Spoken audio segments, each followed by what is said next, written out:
Hi class, my name is Samantha Mertz, and this is my presentation for Disability and Society.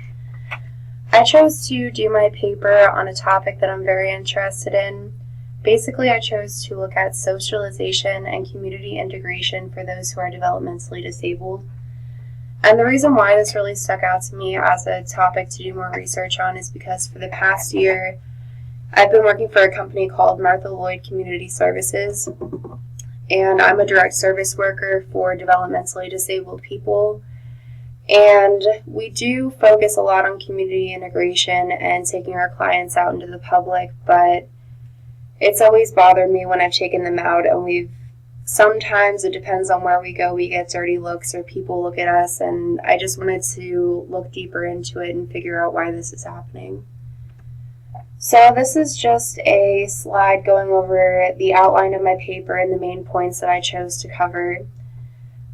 First of all, I'm going to go over what socialization is, what developmental disabilities are, the emotional state of the developmentally disabled, new technology in regards to socialization, and the two main developmental disabilities I'm going to focus on are autism and mental retardation.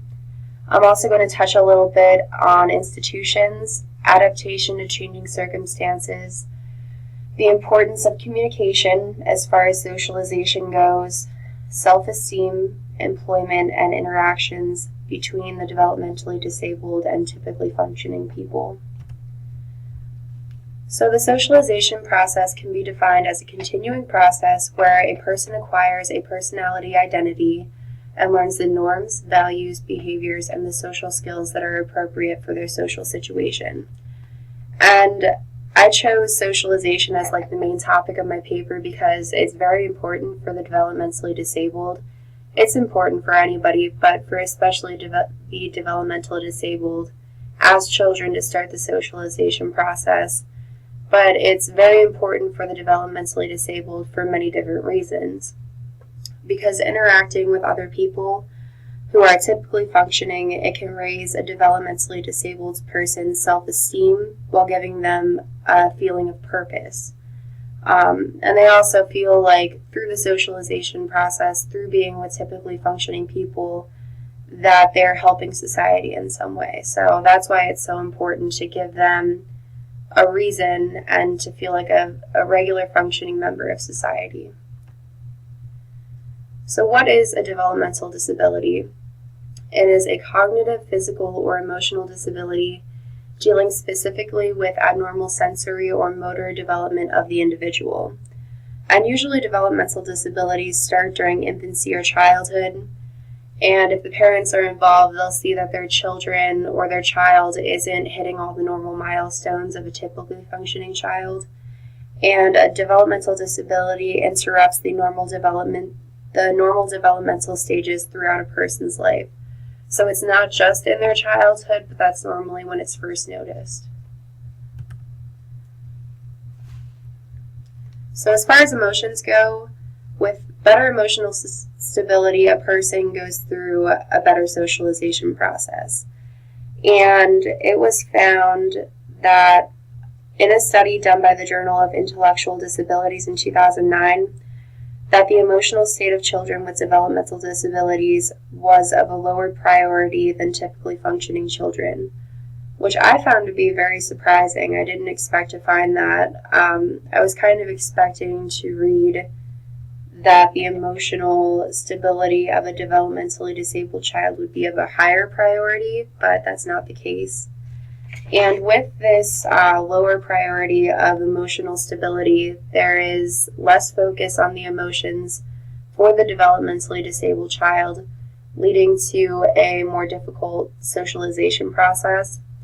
So oftentimes, since the emotions aren't addressed for these individuals, since they're not able to actively express themselves, oftentimes they act out and there are behavioral issues.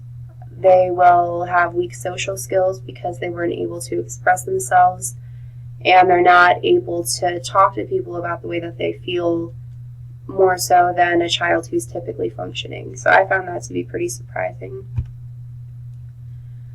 New technologies can also be very beneficial to the socialization process and community integration of the developmentally disabled. For example, the Journal of Autism and Developmental Disabilities did a case report involving autistic children, and what they did is they gave them daily sessions of video recordings of their parents teaching on various subjects in combination with FM auditory trainers.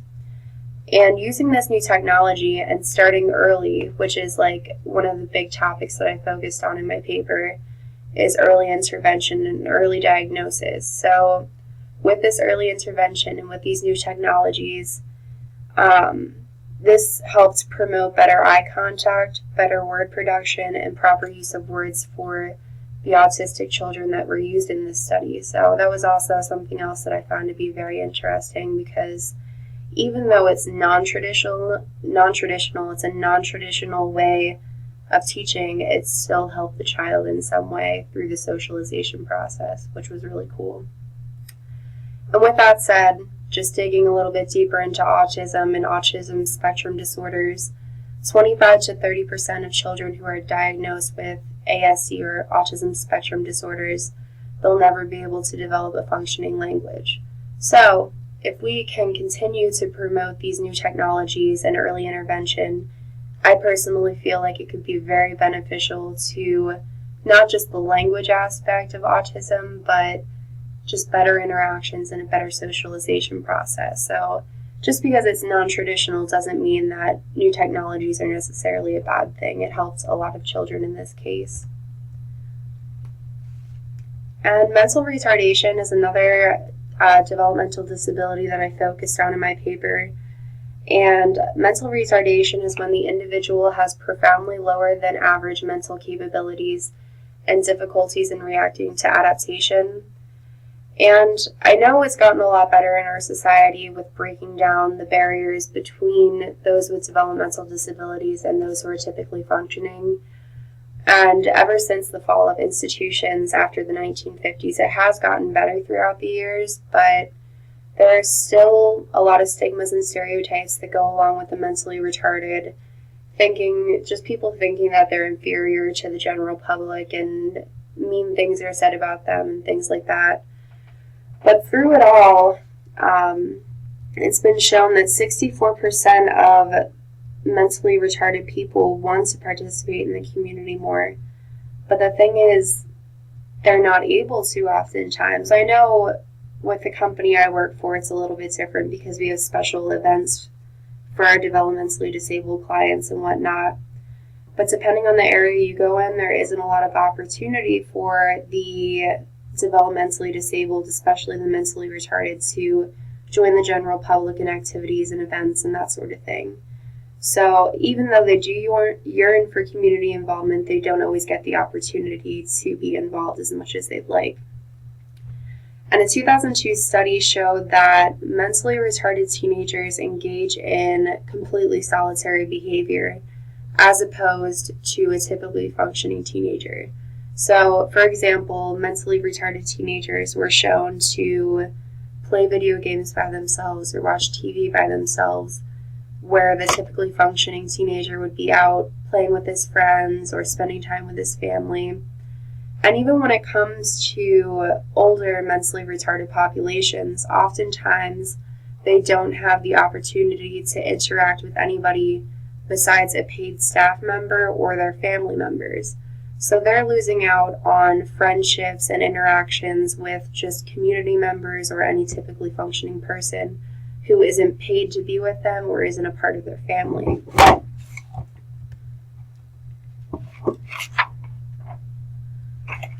So meeting new people and building new skills and feeling like you're a contributing member of society can help raise a person's self-esteem.